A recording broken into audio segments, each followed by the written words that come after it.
get started. Can you guys hear me? Is this live? Closer. Okay. I'm super loud, so I don't want to be yelling into the mic too. But thank you for coming. I know all of you are here on a complete voluntary basis and no coercion from anyone. So that's super awesome. Thank you. I will introduce myself and the panel here and kind of tell you what we're about. My name's Dr. Bryan Waite. I'm the department chair and professor in the School of Education. I'm the department chair of secondary and special education. Is that one not good? Okay, that sounded weird. And I'm going to be moderating the panel today. I've been deeply involved in the initiative that we're going to talk about today, and so I'll kind of probably chime in and give you my 2 cents as we go. We're missing one panelist. He's on his way from another presentation he's doing. But why don't you all just introduce yourselves? We have Krista Ruggles, we have Hula, we have Mike, but go ahead and just tell real quick who you are. Sure. So I'm Krista Ruggles. I'm an associate professor in elementary education, and I'm also the department chair for elementary education, and I run the Creative Learning Studio.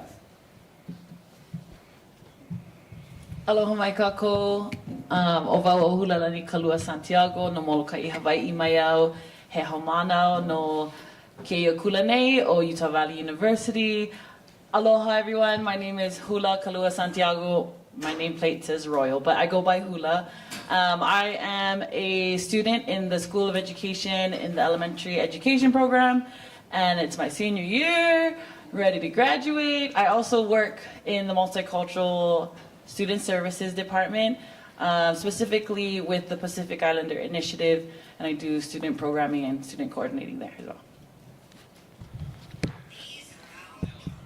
Good morning. My name is Mike Pat. I'm a professor in the School of Ed in the elementary department.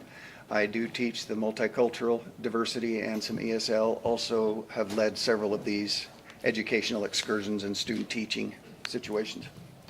All right, thank you. We're super, Mike and Chris are okay. We're super excited to have Hula with us because she's going to bring a student perspective. And she's been participating in some of our global intercultural initiatives, and so she'll be able to share her perspective from the student side.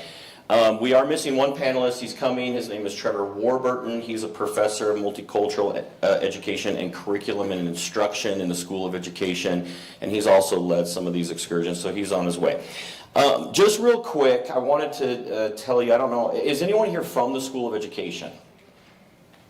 A handful of you. Okay, so you're from, maybe you don't know a ton. So we prepare teachers, K-12 teachers, department. They actually get their degree from us in elementary education. They get recommended so they can go teach K through 6 in school.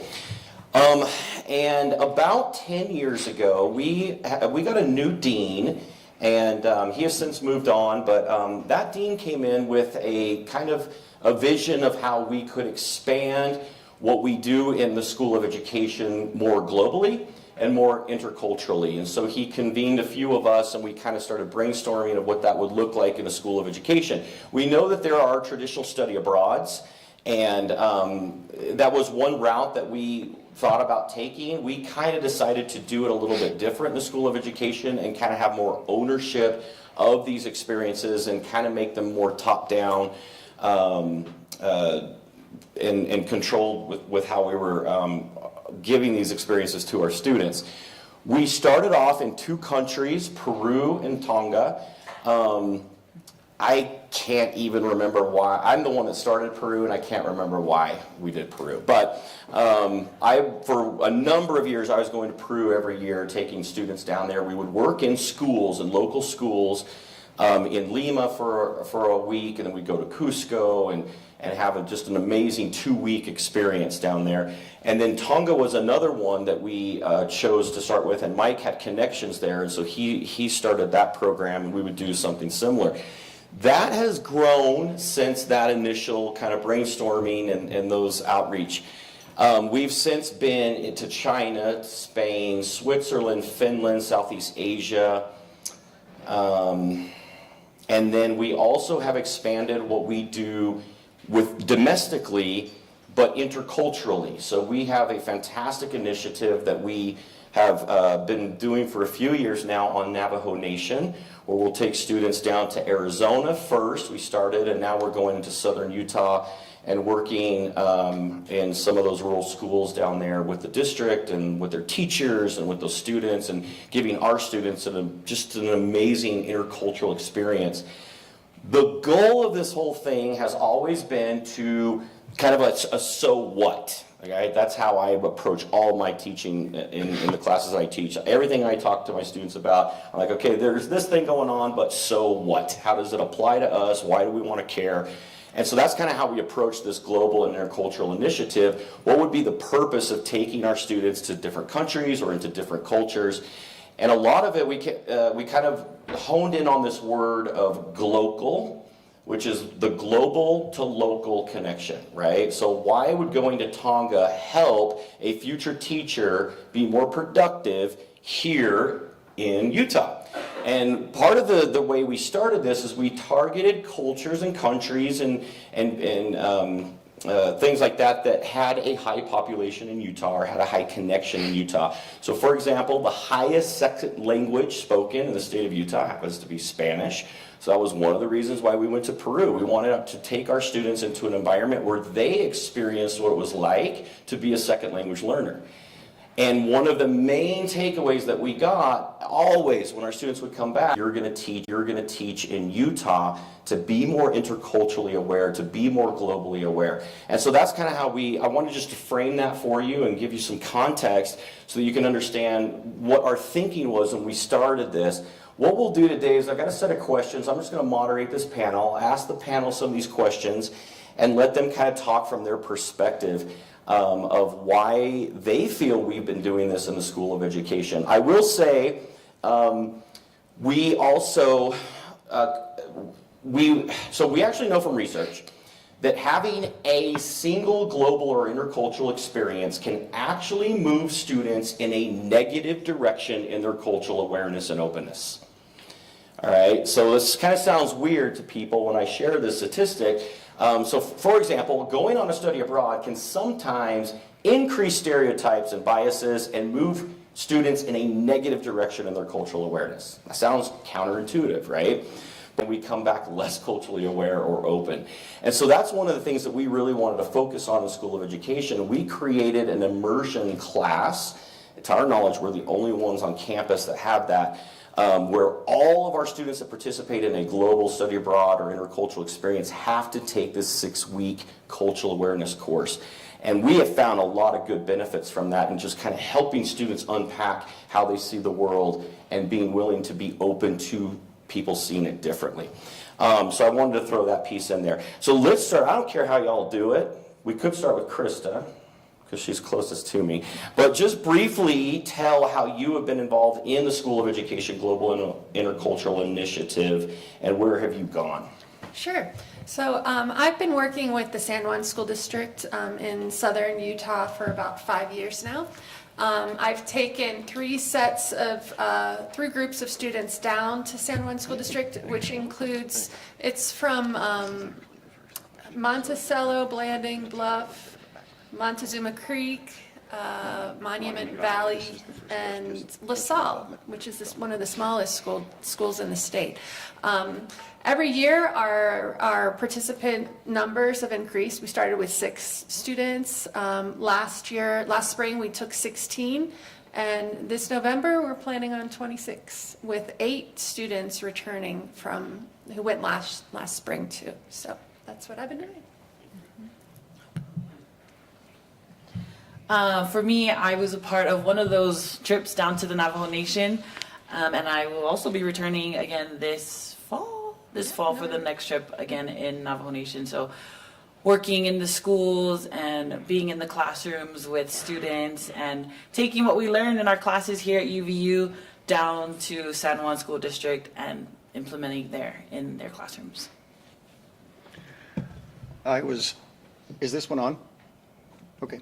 I was one of those involved, as Dr. Waite was from the beginning. So when our new dean came in and talked about expanding, contrary to what Dr. Waite alluded to, Tonga was the first excursion that we went on. So I had taught school there for a number of years, so it was a natural for us, but also we have the second highest Polynesian populations in the country. So I have led students to Tonga, where they did both 2-week excursions and 9-week student teaching. We have since refined that to also including New Zealand. And then this last summer, I led a group to Southeast Asia, where we went to Singapore, Indonesia, Malaysia, and Cambodia. And I've also been involved with the Navajo Nation experiences. So Dr. Warburton, I already introduced you, so they know who you are, I think. But Okay. are you comfortable with the question? Yeah. Did you hear it? Okay. Yep. Thank you. So I came in a bit later than a lot of the rest of the group, but I have been involved in trips to Peru, as well as to Finland, Sweden, and Estonia, and working on some other ideas, including getting secondary and special education students to San Juan School District and Navajo Nation as well. To this point, it's been primarily elementary. We want to expand that to include the kind of upper grades as well. All right, thank you. So I shared what I believe the purposes for the School of Education doing this initiative was. I'm going to ask them if they disagree with me, then just default that my stuff is probably the most accurate. But we'll start with Mike. In addition to what I shared, what do you see as the reasons why we do this, and what is the main takeaways? I like the awareness that one experience doesn't necessarily make you open or an expert. And as you know, Utah is increasing both in immigration and diversity. And Dr. Pam Perlich at the University of Utah is the state's leading demographer, and she says immigration is increasing and it's irreversible. So all of our students obviously are education majors, so they will go into schools where increasingly they do not look like or come from the same culture or background as members of their student body. And so we like to provide kind of behind the scenes, if you will. We give intercultural, but we don't go in there with the perspective of we are here to enlighten, to save. We go in with the desire to learn. And we do that, as Dr. Waite talked about, with having a pre-departure course that sets up some idea of the culture, some idea of what to expect, but we don't try to cushion everything. Part of being exposed to another culture is that there will be, to greater or lesser degrees, some cultural shock issues. We want those to happen, because if we can happen in that kind of situation, they will be more empathetic and prepared when they have students, and even themselves as they encounter new situations within their student population when they are teachers. So this is to give exposure to them. It increases their self-awareness both as people and as within a cultural context. It also increases the validation and recognition that other students may not have the same exact perspectives and obviously the same experiences, but they are just as valid. Hula, do you mind if I let the other two faculty, because I want to see if what we think we are doing is what you think from the student perspective. So, Krista, do you want to go next? Sure. Working with the Navajo Nation and San Juan School District, I think it's also a mutually beneficial experience for our faculty in the School of Education and our students. I've been working directly with the district to find out the district's needs. My background is in STEM and computer science at the elementary level. And so there's a big initiative down in San Juan School District to provide elementary students with coding and computer science and robotics experiences. So I share my expertise, and then they share their classrooms and teachers, and we work together to come up with a plan of how to implement things in the school district. So one of the things that I think about a lot is how our school system is really designed and functions in a way that maintains and reinforces white norms. And for students who haven't been out of that, they just see it as normal, not recognizing it as this is a particular cultural way of doing education. And because of that, it shapes everything we do in schools. It shapes how the school runs, it shapes the classes that are offered, it shapes what gets taught in those classes and how it gets taught. And so one of the opportunities that doing these kinds of things allows us to do is to have students see a different way of doing things, to recognize that that way of doing things is culturally based, and then to reflect on their own experience and to reflect on that their experience was also culturally based, and in particular that it was white culturally based. And as we are getting a more diverse student population, we need to recognize and value the diversity of perspectives and cultures that is there, and to be able to draw on the strengths of everyone to make something that is better for all of the students. And then a second piece, I think, is a language piece, where we have, as students are coming from different parts of the world, a lot of them speak other languages. Some of them speak English well, and some of them don't. But as part of their experience here, they are learning English, and they're experiencing school in a new language, and often in a language that is not their first language. That is an incredible challenge for that student to be able to operate and function throughout the day in a second language. And so, especially as we go to places like Peru, our students get to experience that at just a very minimal level compared to what a student coming to our schools does, but it gives them some perspective and some empathy on what that might be like for those students. Thank you. From the student perspective. So I am from Hawaii. I've grown up in Hawaii all my life, and I'm of Hawaiian descent and Filipino descent. I speak Hawaiian, and I also speak my native language of Filipino, Cebuano, whatever, all those.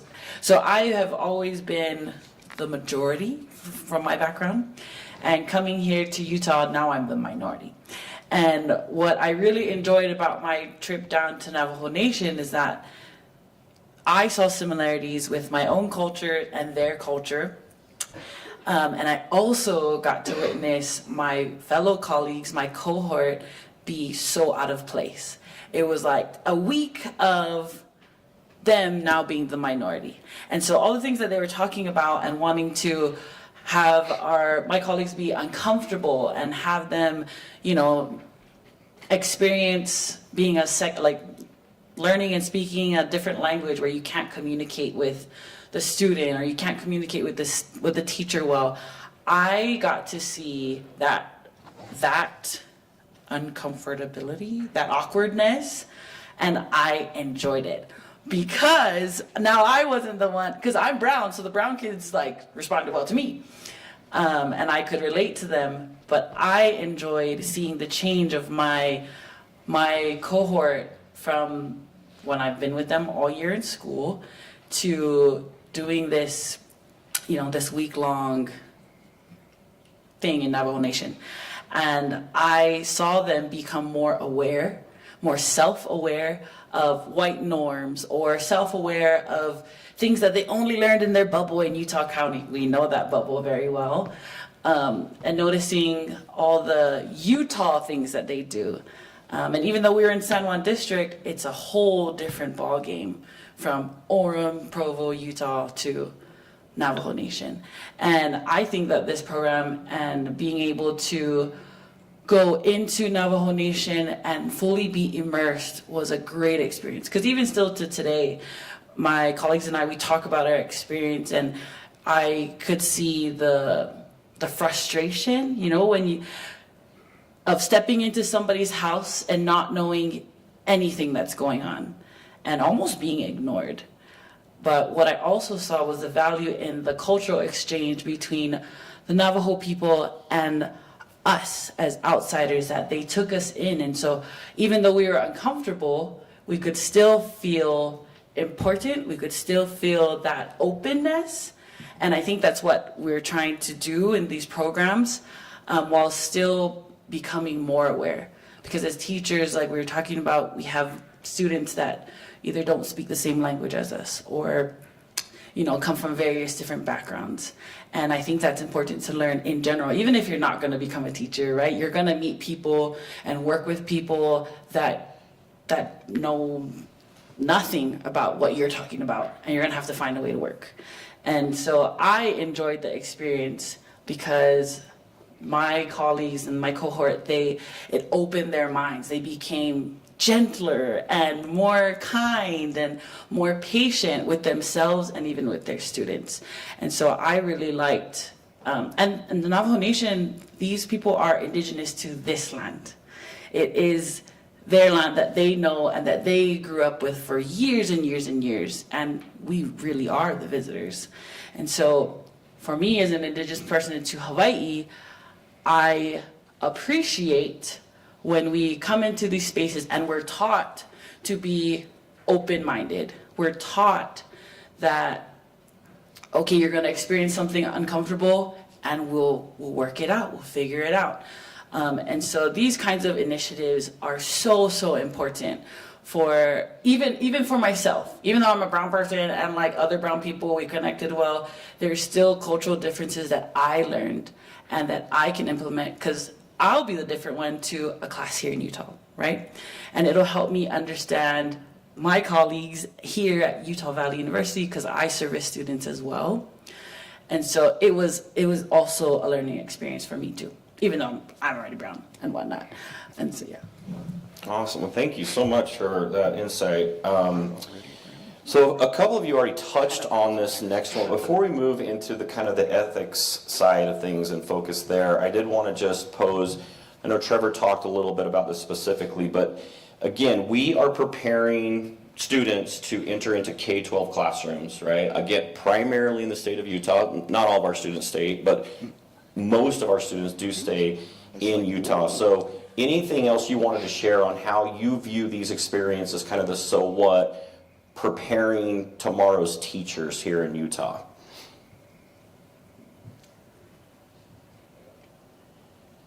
Anyone? One thing that we found as we went was the need to, when we go into and meet other people to their space, we don't come in as experts. You've probably heard of the savior mentality, the great white man to come in and help people. That's not it at all. In fact, it's just the contrary. We like to come in as students. The intent there is to learn. We obviously do want to share things, but we do it on their terms. We have made it mandatory that when we go into other schools, we don't bring outside supplies, because we don't want to come in and wow people with the newest or latest or greatest that they cannot then replicate or maintain once we're gone. We want to come in and learn from them on their terms, and what we're ultimately after is the idea that we don't want just a moment, but we want this to be a movement, so that when our students come back, they can also validate all of their students on their criteria for success, not on what was called the white person's criteria or model of success.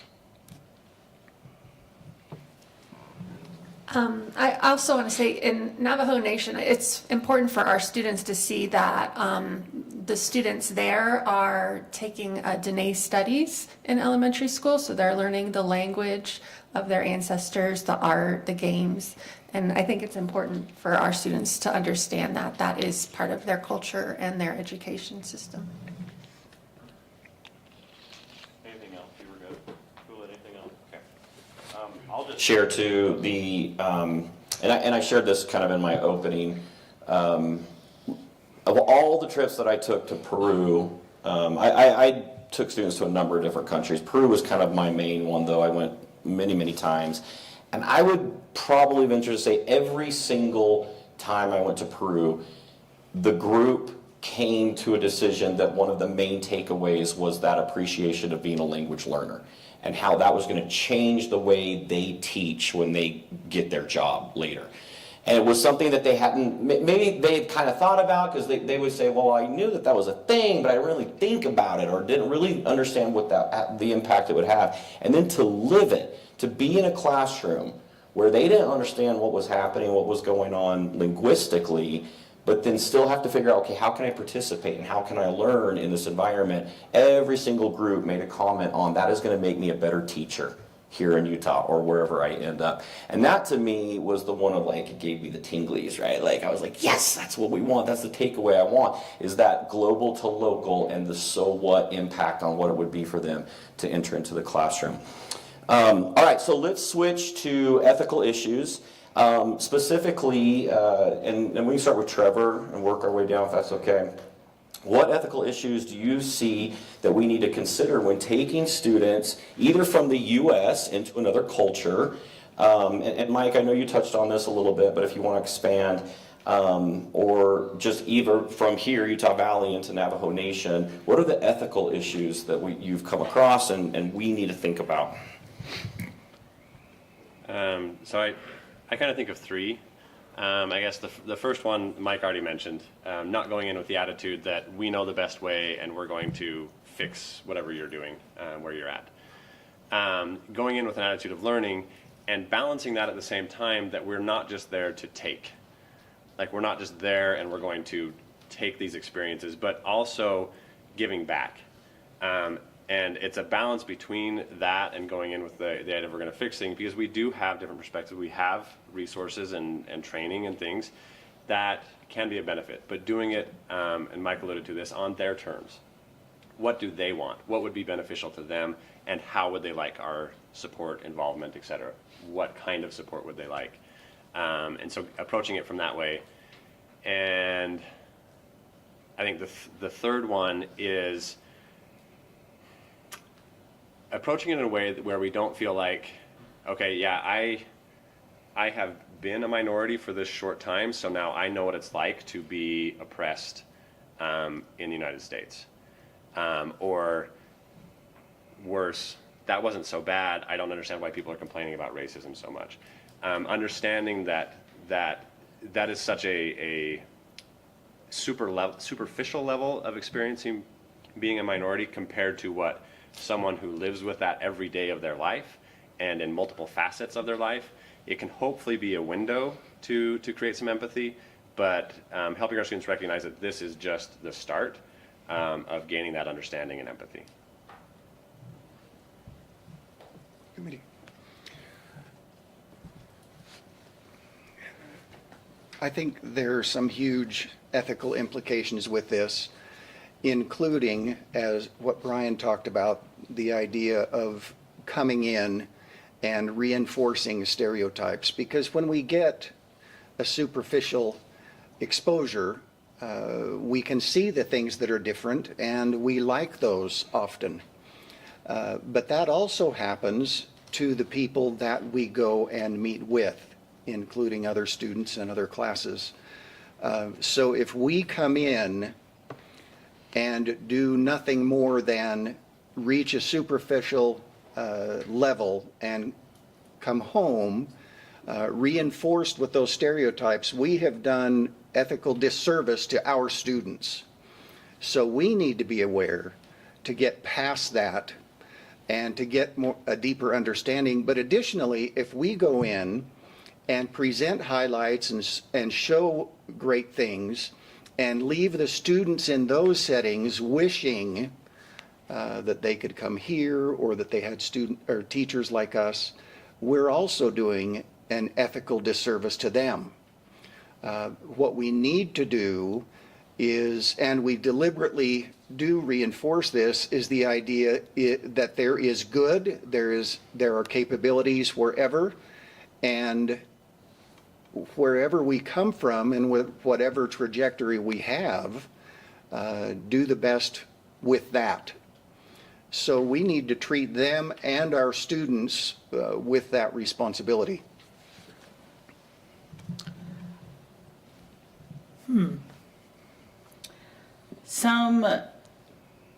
Yeah, I think I just really want to echo that.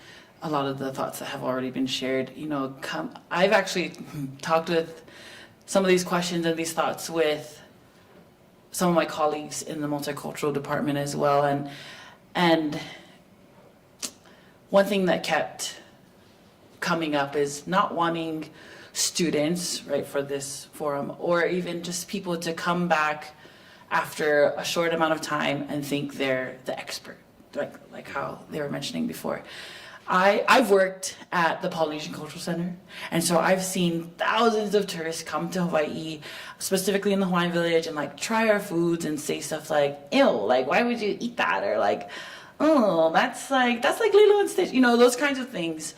And maybe they weren't aware of how it would make me feel, but the way I can compare that and kind of have other people understand what those kinds of things or that train of thought creates is if someone steps into your home, right, and you make them a great meal and you put your heart and soul into it, and they come and they say, oh, I would have done that differently, or I don't want to eat that looks weird, that just stabs your heart a little bit. And I've experienced that when other people have come to learn about my culture, maybe in good faith, but they step away or they come into my culture and into my life like that.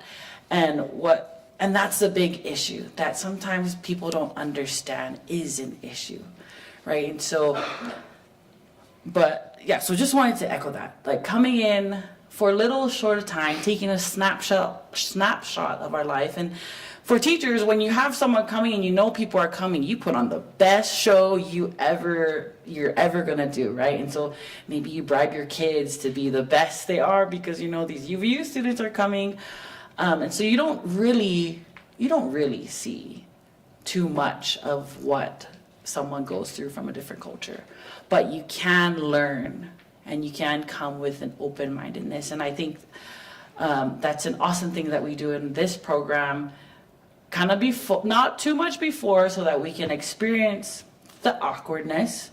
But during the trip, we actually have conversations about culturally this is correct and culturally this isn't. And it gives the students, on the Navajo Nation trip, time to self-correct. And so if we can go in really just open-mindedness and just step out of whatever you're coming from, it helps us better in the long run. And coming from a cultural perspective, it would help me want to be more inviting to more people to come as well. Yeah, I think the key, like you were saying, is what is the ethical amount of what we tell students before the experience. And we talked about having that class. We don't want to tell them too much because then that can affect the experience. Our students actually, they have 3 weeks of field every semester where they're out in the classrooms teaching. And that's also when we take our trip, the 3rd week of that 3 weeks. So it's really interesting for our students like Royal or Hula to be teaching here in Utah County for 2 weeks, and then their 3rd week is in Navajo Nation, and making comparisons with that. Awesome. So I do want to leave some time for questions, so let's kind of combine these last two, and just building off of those ethical issues, what does the School of Education do to help students with those, to consider both during and before an excursion? And then how have you seen, if you want to share, how have you seen students navigate these issues as they learn and as they grow in these different environments? And I've got an example from one year for Peru, depending on how much y'all talk. So, Krista, let's start with you this time. Go that way. You're good? Okay. I can All right. a little bit. So the School of Education, like Krista mentioned, Professor, I'm sorry, I can't call you by first name. So we take a multicultural class and we work in elementary schools. But on our trip to Navajo Nation, we had Bryan come and we talked about, global distinction, and we talked about, and Dr. Patch too, he talked about Navajo people and their cultural norms. So for example, here, you know, we tell students, look at me when I'm talking to you, or look at me in my eyes. But down in Navajo Nation, we noticed that students would just look down and look away. And because when you look at someone in the eyes in the Navajo culture, it's disrespectful, right? You never do that. And so it was interesting to see that when we talked about those things, our students my colleagues and I became more aware. And the next day at the next school, we noticed that they weren't looking at us in our eyes. They were just looking down, and it almost seemed like they felt a little shame. But when we could recognize that and didn't force our the eye contact rule, they responded better. And they knew that, I thought that they knew that we knew what they were doing, that understanding of their culture. And so I liked that. I liked seeing the awkwardness of my other colleagues going into and doing stuff that they just never experienced before. And then the support of our professors, instead of just leaving us in the fire. And so that was one of the awesome things. And so we had that support. We even brought up issues that we don't know how to do this. We don't know how to teach this lesson well. They're not receiving it. And then when we received that knowledge ourselves about just simple Navajo Nation culture, we could adjust and self-correct. And then we saw the result of it, which was a lot better than before. And so, yeah. I like what Hula says. One thing that we really try to let others recognize is, regardless of the culture, regardless of exposure, it's not very likely that you will understand every component, every nuance of another culture. And so when there is a disconnect, when someone responds in a way that you don't expect or you don't understand, rather than evaluating that on the criteria of your culture, use that disconnect as a time of learning. And especially for teachers, and I like the example of the eye contact, if we expect a certain behavior, whether it's how someone answers or whether they don't, or if someone doesn't respond behaviorally in a way that's expected, rather than leaping to the conclusion that it's a discipline or a cognitive issue, make that a learning time so that you can actually see the cause of that rather than take action on the behavior or the symptom of it. And that does two things. One, it helps clarify, it helps communication, but second, it validates the students more. Because if the teacher asks a question to a student and the student can then teach the teacher, how validating is that? So that the student is the expert. And that establishes a much more comfortable rapport. And in additionally, what happens if the teacher makes a faux pas, which is inevitable, the students are also much more understanding. They recognize that it isn't malicious, and it can be a very much give and take learning situation environment. Two quick things I think we do that help make these things happen. One is before the trip, doing things to increase students' self-awareness. Because that self-awareness and understanding of how they work and why they do the things the way they do makes it so that when they're in the experience, they can better reflect on what's going on and recognize these moments not as this student is doing it wrong, but as what is going on here, and asking questions instead of jumping to conclusions. And then during the trip, creating space and time for students to talk about both how they're feeling, but also just things that they're noticing. And being able to do it in a way that's not judgmental, but just, this is something that I noticed. Can we talk about that? And having those conversations and discussions there really helps process and understand those things so that they can bring that learning back when they come. Yeah, and I appreciate that. That's a good segue. I was just going to give an example. So in Peru, what we would do more often than not is get on a bus in the morning, and we would travel to a school that was kind of sometimes a good distance away. And then we would spend the morning to early afternoon in that school, get back on the bus, come back over to where we were staying. And in that bus ride, it gave us time to debrief with students. And one example of kind of what they're talking about that I witnessed was classroom management. Classroom management is a big deal in K-12 education, right? We talk about it a lot in our school of education. I think elementary students have to have 3 different semesters of classroom management. Secondary students have 2 semesters of classroom management. It's a big deal. Like, we're obsessed with classroom management, right, in this country and in our mainstream public school system. Well, one time in particular, and this came up a lot, but one time in particular we went to a school and the students witnessed what would be considered by U.S. mainstream public education as not good classroom management at that school. And so I remember one time we were debriefing this on the bus and they were talking about it, like, I can't believe the teacher lets this happen. I can't believe anyone blah, blah, blah can learn in this environment. There's no way I would let that happen in my classroom. By the end of the week that year, I remember having the whole student dynamic in this particular topic had changed to, wow, I can't believe the classroom management is like that, and the students are learning, and they're learning this, and they're doing that, and I would have never thought that management style would lead to, learning and these outcomes. And so they were able to go in with their kind of mindset of what is right, see it done differently, see the benefit of it and the positive outcomes, and their mind shifted, right? All of a sudden it wasn't this right and wrong, their way and the other way.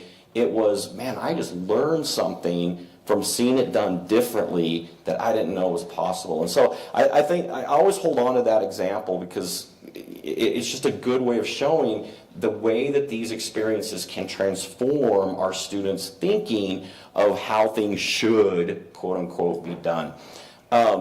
Anything else to add before we open it up to questions? Okay.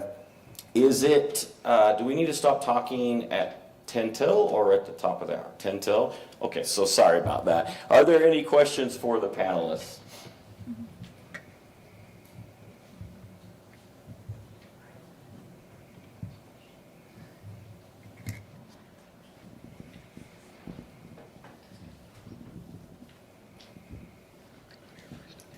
Thank you for everything that's been said. My biggest question is, I'm a dance educator and I'm super interested in hopping into these programs and opportunities. So I saw the information on the website, but is there a way to connect like before I'm enrolled in these courses?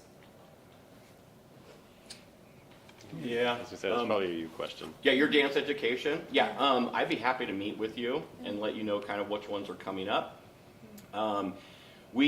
We're kind of in a transition period right now in the School of Education. We have an assistant dean that actually was assigned to these experiences and kind of managed them all. It was really a good deal. But that person took another job, so we're kind of in transition. But you also, in the School of Education, we have it set up where students can meet with advisors who know this information and can help them kind of navigate that and what experiences would happen for the semesters that you would be looking for them. But you're welcome to come to my office and we can sit down as well. Thank you. Mm-hmm. There was another one right here. Probably just ask. I don't know if the mic will get there quick We enough. can repeat the question. Oh, there it is. I had a question.